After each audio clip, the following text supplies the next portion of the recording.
Yeah, good morning. So we are back to Srimad Bhagavatam, Canto 3, Chapter 7. We had completed till verse 19.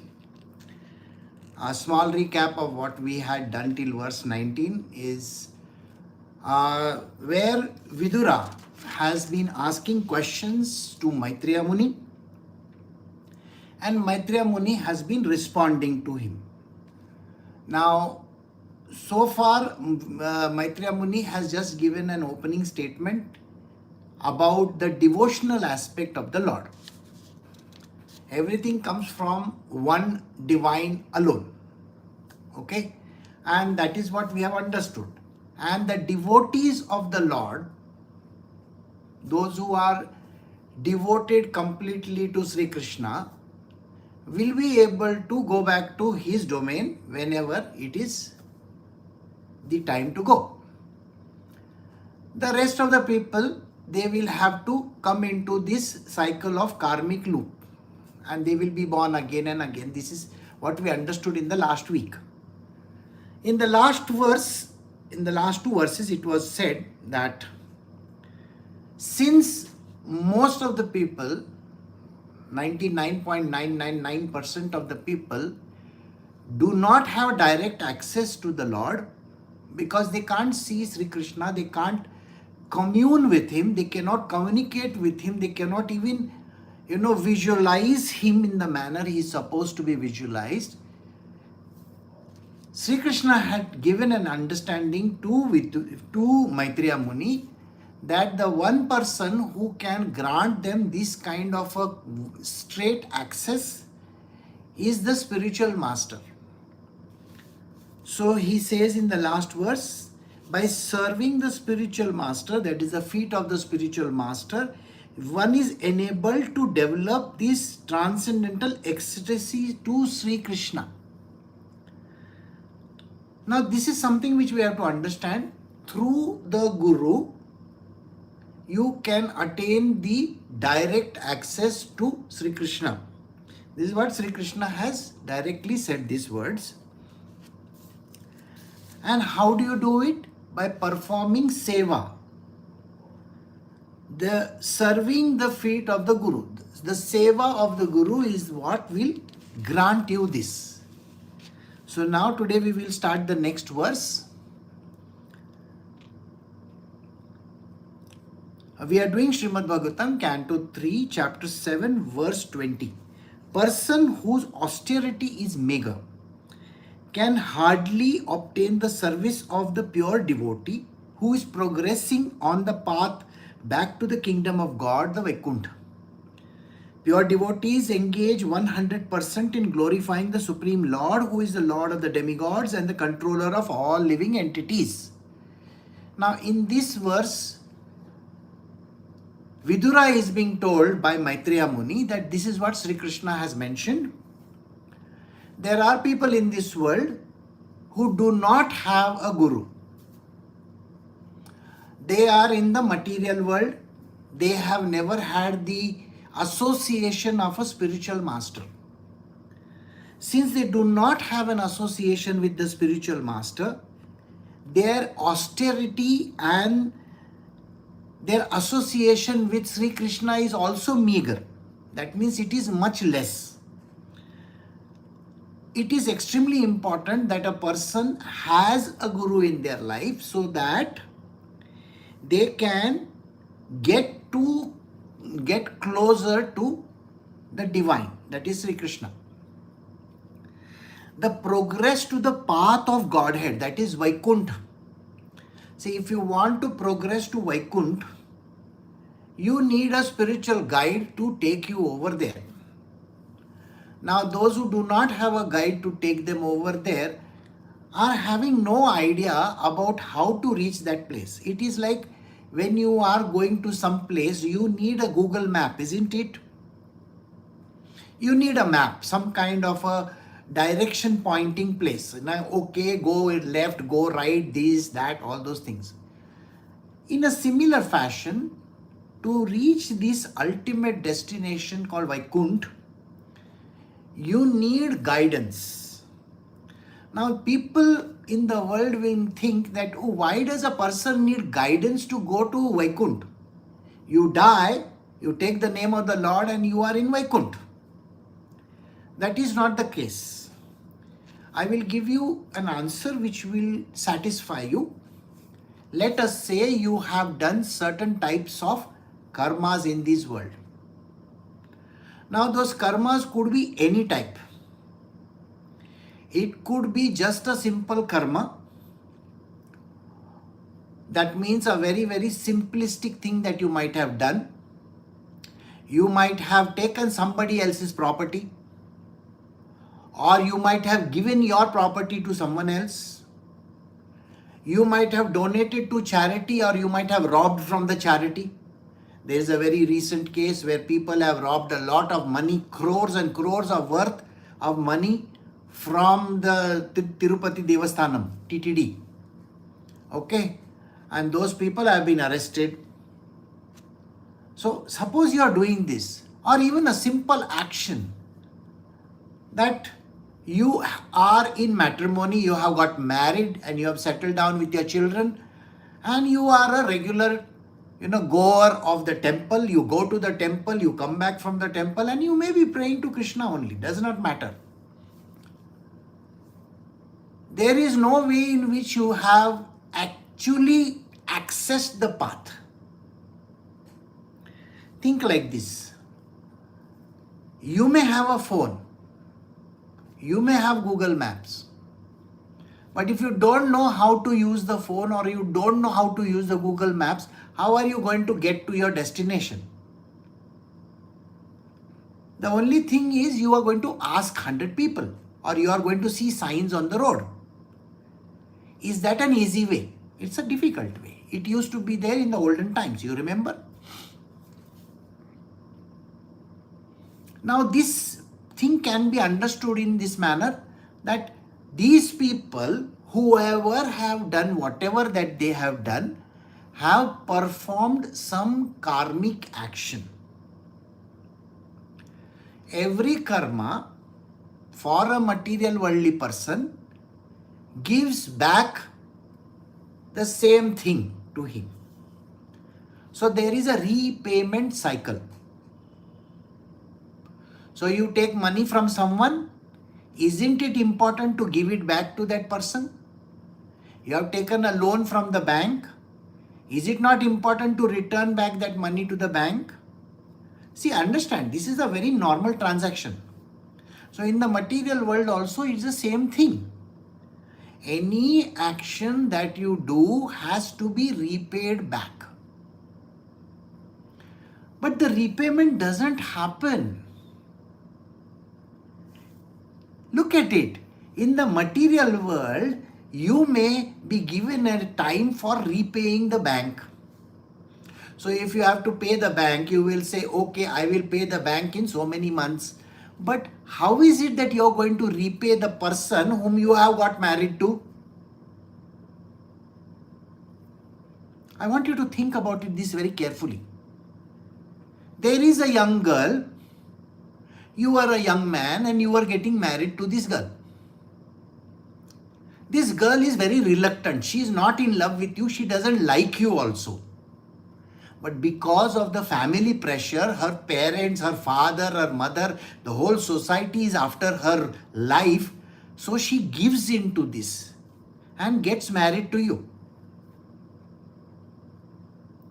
Her heart is somewhere else and you are somebody else.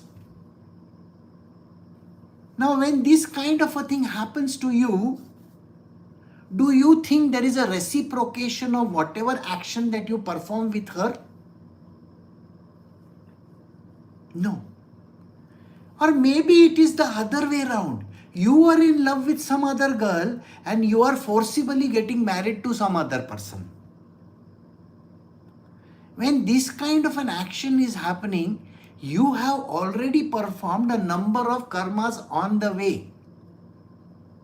With this new person and with the old person. Isn't it right as per the law of karma to repay back that person? But already now you are in your 40s. You may be in your 40s. And that person is already in that same, late, early, late 30s or 40s, whatever, early 40s. Now, I want you to think about it. Can you give back that person youth? I don't think so. That person might have thought, if I get married to this ex-person, I would have had, gone to Japan, I would have gone to America, I would have gone to this, I would have done this, I would have done that. All kinds of dreams are there. And this person has completely gone off the track and is not getting married. Now think on these lines. Is it possible for you to repay that person? No. And you might have promised that person that. And it is not going to happen today. Or that person might have promised you. It's not going to happen. Isn't it a desire which is left behind? Understand this, it's a desire which has been left behind. Please make it very clear in your mind that it is called a karmic action. Any desires of any kind that is left over, fulfillment or non-fulfillment, is still a karma. And that is going to lead you to not to any heaven or anything like that. Because of non-performance or because you might have given false promises, you were not able to keep. After that, there is a heaven and a hell, a heaven and a hell, and a heaven and a hell. You have to go through the regular path of Yamdev. Yama's path. No Vaikuntha for you. Not necessary. And then because you have repayment due, you will have to come back again on the earth and get back into a womb and try repaying. There is a person who can show you how this can be eliminated. He is a person who tells you, just like Google gives you a notice, there is a digging happening over there on the road, in the middle of the road. Take a diversion. Does Google tell you this in your map? Yes or no? Take a diversion. Do this. Do that. Shortest distance from A to B. So in this case, exactly what the Guru does. The Guru is trying to save you from these pitfalls, from these miserable type of karmas that you may end up doing. Think about it. Many years ago, I was traveling to a place near Mysore. There were no Google Maps at that time. This is somewhere in the year 1996 or 97, I think. There were no Google Maps. There was no Google itself. And I was asking for directions from people, stopping the car at different places and asking for directions. I was going to a place called Somnathpur. Now, Somnathpur is about 180 kilometers from here, or maybe 160. Now, at every juncture, I would stop, I would ask which way. Finally, I came to a place. And I saw there is a big line of cars and two-wheelers and all these are stopped. I was wondering what is wrong. And then, because more than 15-20 minutes, half an hour went, I got out of the car and I went to see what is happening. And when I went, it was a very long line of cars and things which have stopped. When I entered that place, I saw there was a very big procession. They call it Karga. Basically, it's like a big, kind of a temple, kind of a mobile thing, which is dragged across the whole town. And the whole town, the whole village takes part in it. So they stop all the vehicles on both the sides, entry and exit. I had to spend more than 3-4 hours just standing over there and watching this whole thing. And by the time I reached this place, it was very late in the evening. Because I did not have anybody to guide me to that place. So it happens in our life also. If you do not have guidance, think like this. Many a times when young people come to me, youngsters, in the age group of 10, 11 and all, 8, 10, 11, I tell them very clearly that, see, you have to decide what you want to do. By the time you are 12 and 13, in the school you must be in 7th, 8th or 9th standard. You have to get ready for post-graduation or graduation. Then, people have asked me, are you nuts or what? What are you talking about? I said, no. You know, when you go for the top of the line schools in the world, schools and colleges in the world, let us say you're going to a Harvard, you're going to a Stanford or one of those top universities in the world. You're going to even another, all those beautiful universities across.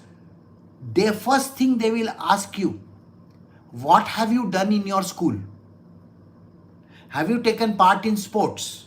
Have you taken part in activities? Were you a part of the, United Nations, that mock United Nations? Were you a part of the chess club? Were you doing this? Were you doing that? The children in that class, 8th, 9th, 10th, are expected to be an all-rounder, a performer. They will also be asked, what did they do during the holidays? Were they enjoying themselves? Or did they do something worthwhile? What did they learn? Yesterday I was watching a film on a person called Demis Hassabis. You know this person, Demis Hassabis? He is a Nobel Prize winner of chemistry in 2024. He is working for Google. He is the head of DeepMind. I want you to go and watch this film, where as a child, as a 6, 7, 8-year-old child, he is competing in his town, in his country, in chess, and his thinking is so great.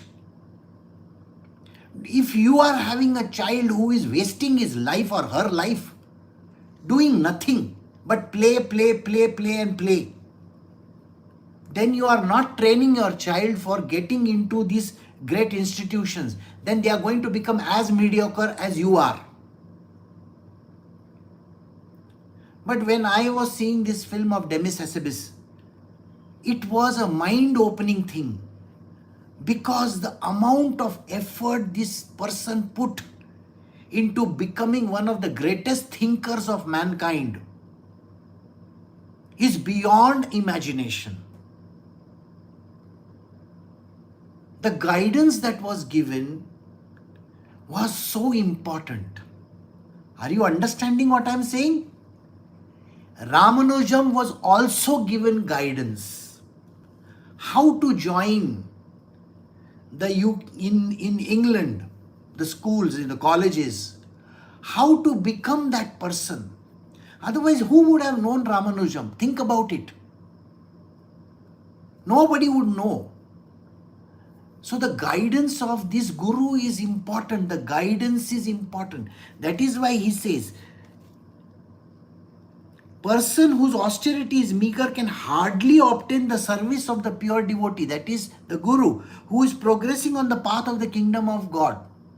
Now, if you want to reach Sri Krishna, if you are not having any guru in your life, your progress is going to be very limiting. It is going to be meager, very, very small.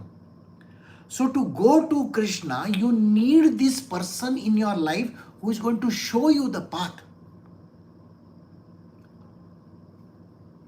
There are people in this world who will teach you this. Pure devotees engage 100% in the glorifying of the Supreme Lord, these gurus, these masters, these spiritual, great people, they are constantly in communion with Sri Krishna, direct communion with Krishna. And when you go and meet them, they will put you across. Okay? So this is the word, this is the verse.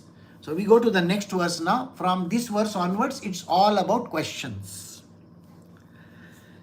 So we are doing Srimad Bhagavatam, Canto 3, Chapter 7, verse 21. After creating the total material energy, the Mahatattva, and thereby manifesting the gigantic universal form with senses and sense organs, the Supreme Lord entered into it. Verse 22.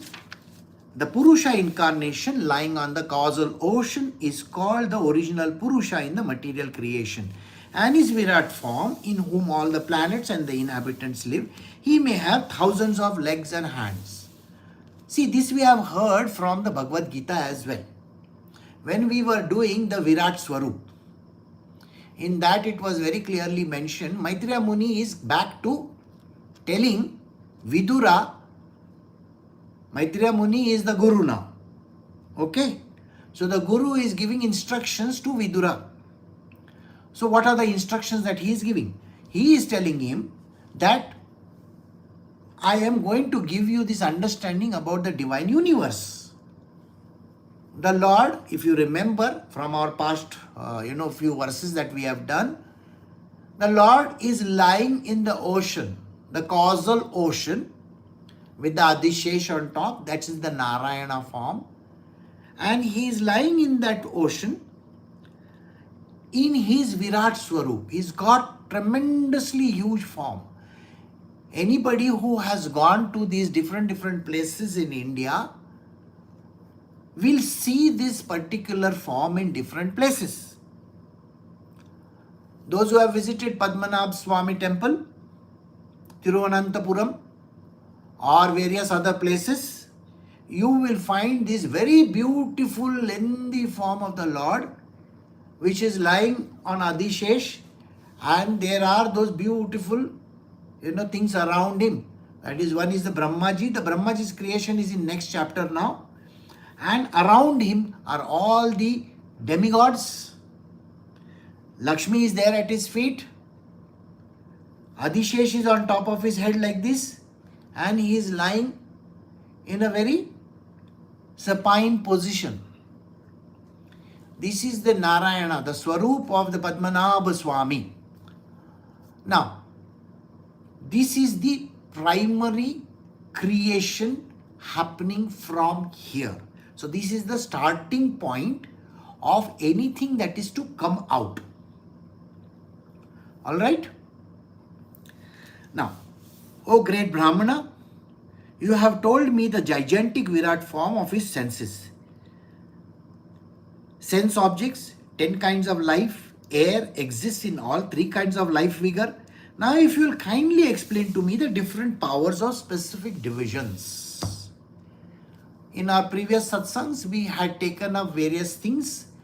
There are the 10 aspects to it, which I told you how they got distributed. The power of the eyes, the power of the nose, the power of the ears, all these I have given you a clear understanding of the subject. If you don't remember, kindly go and watch the previous satsangs. You will come to know that. So the distribution was already done. Now who is talking over here? Vidura is talking. The Guru, that is Maitreya Muni, has stopped his speech. Now when Vidura is saying today, just now, I want to know, give me an idea about the specific divisions and the different powers that are there in the different aspects in this form of his, which is supposed to be called the Virat Swarup. So the Narayana form is supine, and from him comes the Virat Swarup, the massive form of his, with thousands and thousands of hands and legs and faces and all that. We have seen it in the Mahabharata. Those who have seen the Mahabharata serial have definitely seen this. So this is where, so now the questions are going to start. So verse 24, O my Lord, I think that the prowess manifest in the form of the sons, grandsons and family members has spread all over the universe in different varieties and species. Now this is a very nice hint which you can take from this verse. This distribution of the potencies, distribution of the various potencies of the Lord come from the different entities which arise in his world. Who are they? They come in the form of his sons, grandsons and his family members, people who are associated with him, the gopis and all this. All these things are coming around. Now, they happened, as per the scripture, they happened during the time of Sri Krishna. You may wonder, is it valid today? It is 100% valid today. Think like this.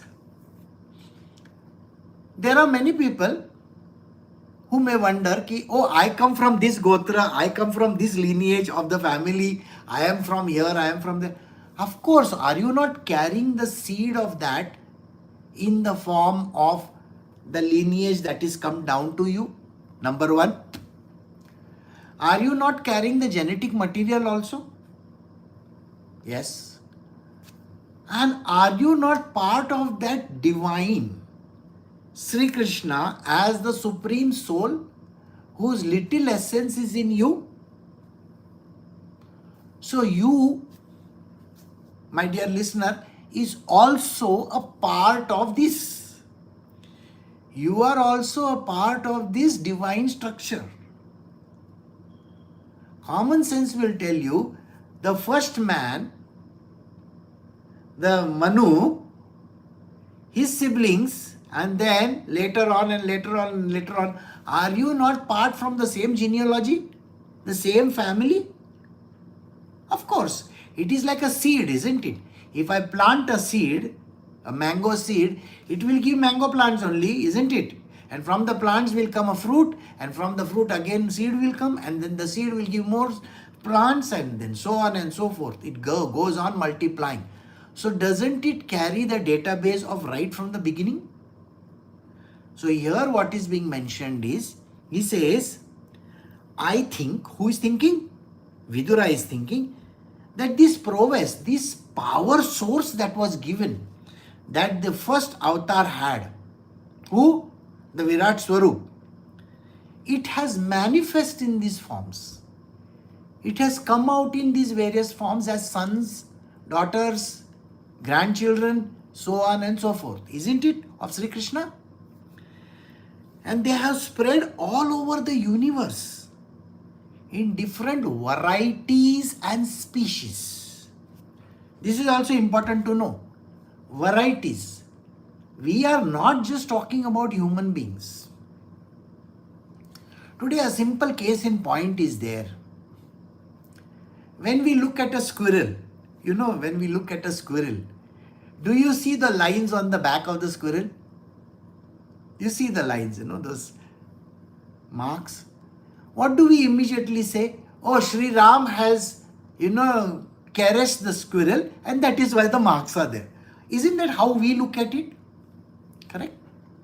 So it also tells you that not only are human beings influenced by the seeds, the original powers, but even the animals, the birds, the flora, the fauna, everything, including this dharti, this earth, the oceans and everything is a part of the same.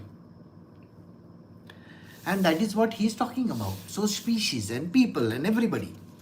O learned Brahmana, please describe how the leaders of the demigods, namely Prajapati, Brahma, decided to establish the various Manus, the heads of the ages. Please describe the Manus also, and please describe the descendants of those Manus. So here Vidura is saying, can you please tell me from the beginning how Vivaswat, son, who gave birth to Vivaswan, and from there how the whole creation started, all the different Manus that have been coming and going. they came about. So can you please kindly give me the entire historical data from the past? So this Vidura is asking Maitreya Muni, O son of Mitra, kindly describe how the planets are situated above the earth as well as underneath it, and also mention the measurements as well as that of the earthly planets. Now here he is also going into outer space, and he is saying, if you are telling me about the earth and the planets and about our own planet, that is the earth and all, so can you also tell me something about the space, the different planets that are there above us? That means when we look up into the sky, we see so many planets and we see stars over there. So can you please describe those planets and the stars? Please describe the living beings under different classifications: the subhumans, humans, those born of the embryo, those born of perspiration, those born or twice born, birds and the plants and the vegetables. Kindly describe their generation and the subdivision also. So here he is saying, can you please divide these species, all the different species that are there, as humans, subhumans. Those are not humans, but they are below the humans. And from them, can you give us an idea about the different animals and the kingdoms, different kingdoms that are there? We have this, I'm sure those who have done biology and zoology and all that, we have done this thing way back in school. The different types of vertebrates, invertebrates, we have done this, isn't it? Now you may say, oh really, is this what we are going to learn now? Of course, a little bit of that knowledge is important.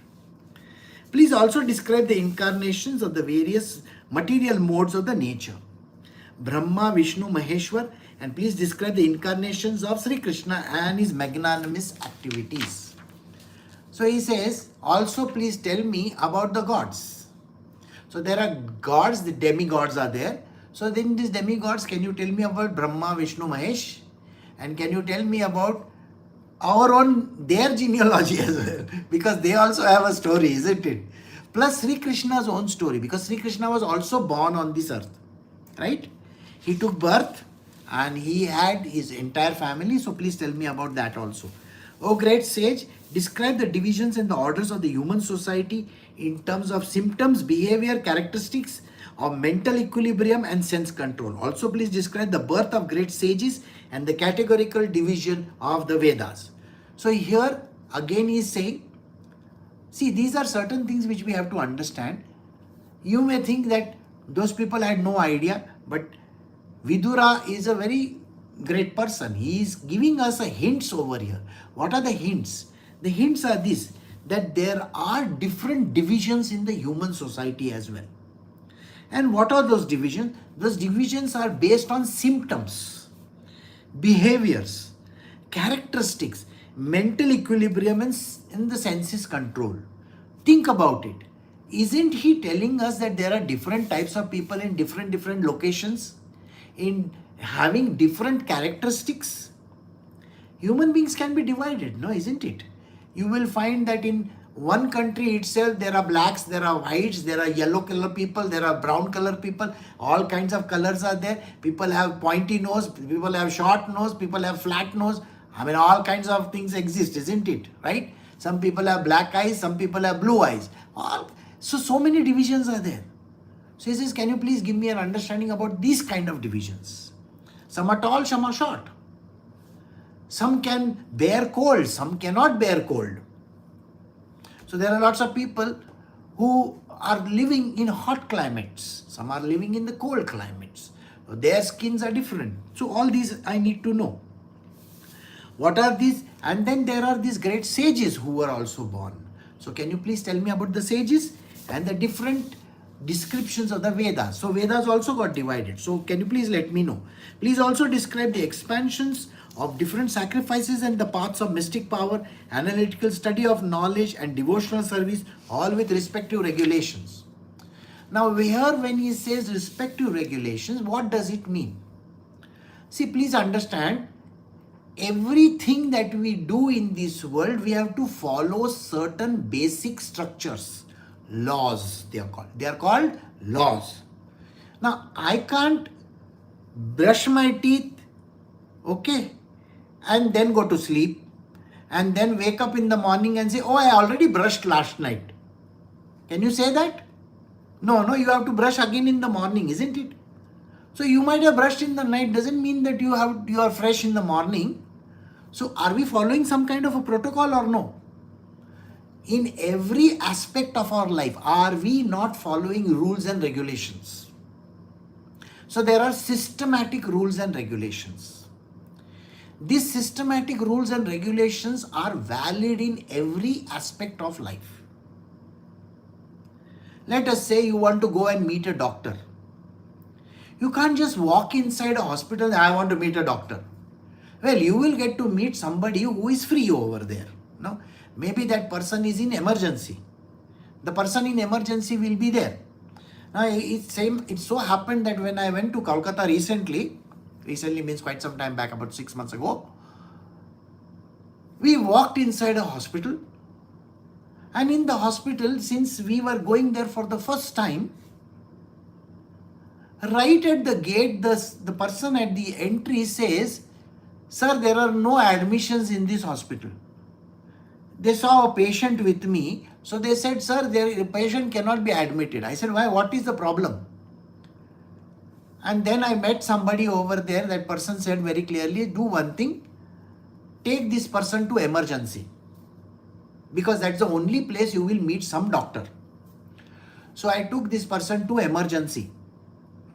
Now when I took this person to emergency, they said, see, this condition looks like an emergency, so we will admit this person as an emergency. So immediately they put on a stretcher and took the person inside, did all the necessary immediate tests that were necessary. Now they said, this is a very serious matter, we need to admit this person. But please understand, our hospital doesn't have any beds available and there is no admission over here. We have a 6-month waiting period. So we cannot admit. Do one thing, you are coming from a different place. So please take this person immediately to that town and get this person admitted in the known hospital over there. It's an emergency. I asked this person, the person in charge of emergency, can this be possible? Is there so much time? He says, no, please don't, there is no time left. You have to do it immediately, otherwise there can be the person can die. I said, okay, I have to do something about it. But I was not so sure about this because I can see the symptoms, I can see various things. So I called up my own doctor. So now do you understand how this system works? There is a protocol to be followed. If there is a protocol to be followed, the protocol is always in a systematic manner. This system is something which we have always adopted from childhood. So what is he saying over here? Think like that, and are there any protocols in every aspect of life? So there are respective regulations. There are do's and don'ts. All right. Please also describe the imperfections and contradictions of the faithless atheist, the situations of crossbreeding, and the movement of living entities in various species of life according to the particular modes of nature and work. This is a very dangerous statement which some people may not appreciate it. But because this is a scripture which is where Sri Krishna has given authentic knowledge and information, so you please listen to it carefully. Vidura is asking a very, very tricky question over here. Can you please tell us what are the imperfections of those people who seem to be atheist? Think like this. We have been created in a certain framework in this world. which means we have a parentage, correct or no? All of you have parents. You are not only taking the genetic material from the parents, but you are also taking a lot of other material from them, which are the tendencies, which are the habits, which are things which we are going to incorporate in our life. Now, somewhere in the past, a wrong step was taken by, let us say, your great-great-great-grandfather.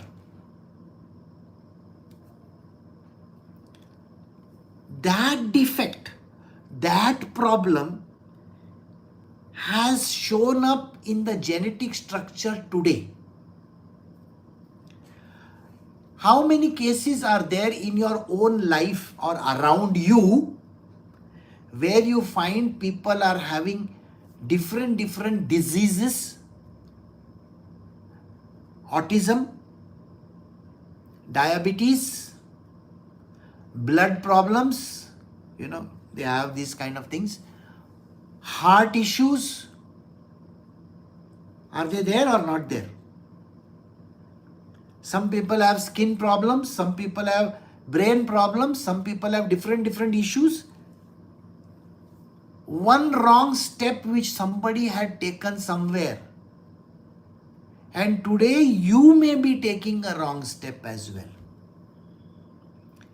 We have a system in India where we do the matching of the kundali, right? You may say, what is this all bogus, Why should we match the kundali of a person from one to another? Like you have your genetic data, the kundali is the past data which has come down from the ages, my dear sir and madam. We have to follow it. It is the framework on everything is based on that. So he says, can you please describe these imperfections and the contradictions and the situation of crossbreeding? Is he talking of something or no? What is the meaning of the word crossbreeding? You may be married in another society. A black is marrying a white. In USA, there are the dark-skinned people. They may be marrying a white-skinned person. A tall person may be marrying a short person. Can you get it? What I'm saying? These kind of things where there is no matching happening. See, we need to have at least 80 to 90% match in the genetic structure as well. Basically, what I'm trying to say is it should be complementary to each other.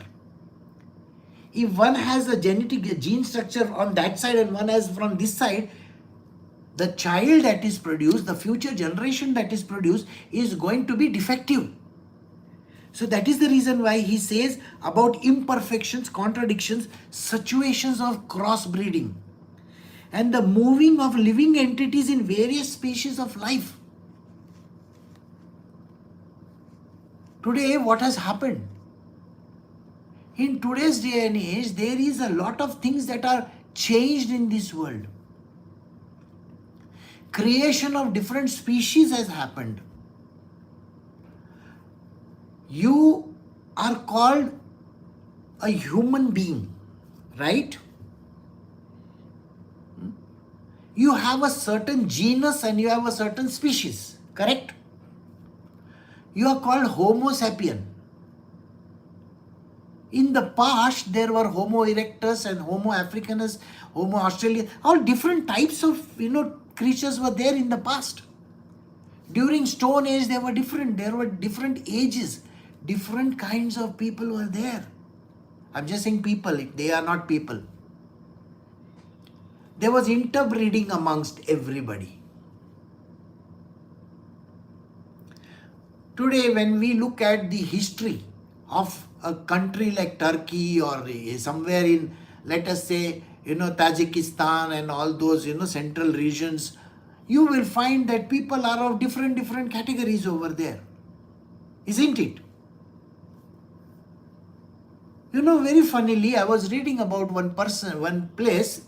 This is on the borders, Manipur or somewhere like that. There is an entire village in northeast where the main language is Tamil. The main language is Tamil. All these people were staying in Burma across the border. And when the Burmese people took charge, that the junta took charge over there, they threw out all these Tamilians. These Tamilians migrated to this place in northeast. And now they are staying over there. They have adopted the customs of northeast also. So there is something which is happening. In the village where we are building the temple, it is 1,000 kilometers away from Maharashtra. This village has got more than 60 to 70% Marathi speaking population in Tamil Nadu. The king of Tanjore, he is from the Shivaji Maharaj's lineage. Marathi speaking. His Marathi sounds different because it is intermingled with the Tamil around. So this is called intermixing. Places and other things, You mix up with not only the food and everything. So here what is Vidura asking? He is saying, can you please tell me how this kind of imperfections arrived in people? These contradictions which came about, when the crossbreeding happened, the movement happened, and this mode of nature and work which changed. Some people who were farmers suddenly became something else. Modes of nature and the work. Like today, you may be working for an information technology company. Your forefathers might have been farmers. Got the point or no? So this change has happened. So he is asking about this question. You may also describe the non-contradictory cause of religiosity, economic development, sense gratification and salvation, and also the different means of livelihood and different processes of law and order as mentioned in the revealed scriptures. So as per the old scriptures, can you please tell me what are the basic fundamental laws and things which were written at that time and how they have changed over a period of time in terms of religiosity? See, religiosity is a very funny term. Let me give you an understanding how it works. There were many years ago in India, there was a worship of only nature. Nature worship was the only thing that they did. From nature, they moved on to, kind of gods. So different gods came into the picture. When different gods came into the picture, some tribals worshipped one god, some tribals worshipped another god. So they differentiated. And then there is a degradation of those kind of things where one person says, my god has to be worshipped with this flower. That person says, my god has to be worshipped with that flower. This god likes water, that god likes honey. Really? Can you understand all these things? My god wears a wig, this god doesn't wear a wig. This god is like this, he is fair, he is dark. Let us pray to this god and let us pray to that god.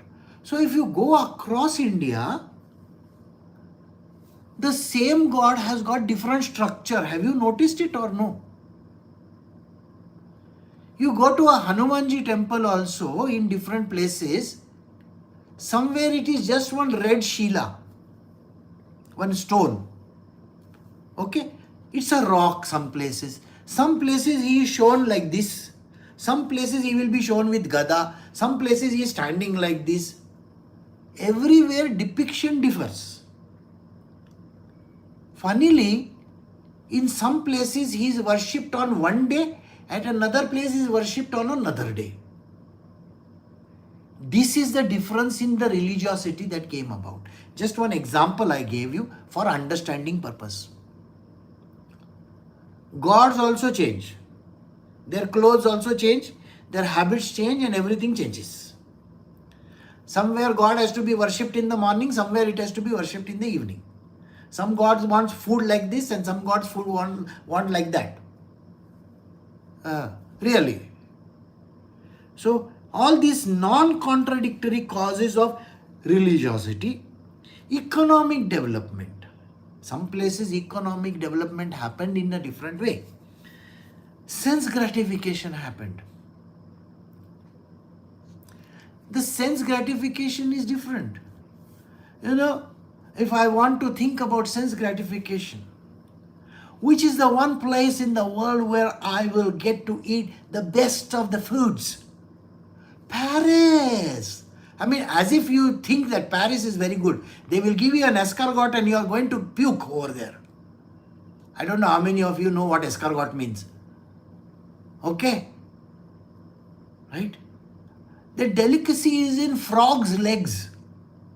Frog's legs, are you willing to eat frog's legs? But that is a delicacy. In China, they eat quail eggs. Quail eggs are there, small ones, tiny one, dotted. Are you going to eat quail eggs over here? I don't even know what quail looks like is first thing you will say. So the food habits are also different. Their tastes are different. If you are a great enjoyer of, let us say, in your evening tipple, maybe you like to have a little bit in the evening, I challenge you to drink Feni from Goa. There is a drink which they make over there from cashew. Cashew fruit is there, no? So they make this drink which is called Feni. You can't handle it, I'm telling you this. That blessed thing stinks to the heaven, to the hell rather. It's like that. You can't handle it. So if you think on those lines, food changes, structures change, habits are different, economic development differs, and also means of livelihood. I don't think, anybody in Iceland would be thinking of going to office early in the morning at say 9 o'clock and coming back from work. Maybe they will be sitting at 9 o'clock making holes in the ice and trying to fish over there. I think they may be doing something like that. I don't know what they are doing. But just as an example, their habits also differ. Their livelihood changes. And the different processes of law and order is there. Everywhere law and order is different, isn't it? In United States, if you are getting flagged down because you are driving very rashly, you get a ticket, or maybe you go to some, you have to go to jail or something like that. Something happens. But in India, it is very easy to pay some and get out of that situation. So the law and order itself is an ass everywhere. Everywhere there are local laws, everywhere there are local customs. So he says, can you please tell me? And these are all mentioned in the revealed scriptures. So we have come to the end of verse 32 and we will stop over here for today. Tomorrow also there might be some questions. And tomorrow we may start the new chapter also. So we will stop over here for today. Recording stop.